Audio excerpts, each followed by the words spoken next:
নমস্কার বন্ধুরা, আজ রবিবার 7ই আষাঢ়, আমাবুঝি শুরু হচ্ছে দিবা 2:57 হইতে অন্ত আগামী বুধবার রাত্রি 3:21। এই সময় ভুলেও এই কাজগুলো করবেন না, তাহলে ঘোর অমঙ্গল নেমে আসবে।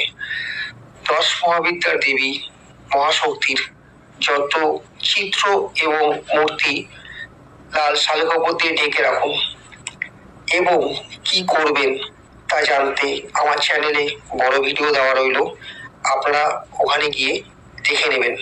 তার মধ্যে একটি বিশেষ তিথি পড়েছে এইবার অমাবস্যাতে, ভাগ্য অবশ্যই বদলাবে। কি করণীয় তা আমার চ্যানেলে দেওয়া রইল, আপনারা ওখানে ঢুকে দেখে নিন। ধন্যবাদ। চ্যানেলটি সাবস্ক্রাইব করুন ও কমেন্টে লিখুন জয় মা কামাখ্যা।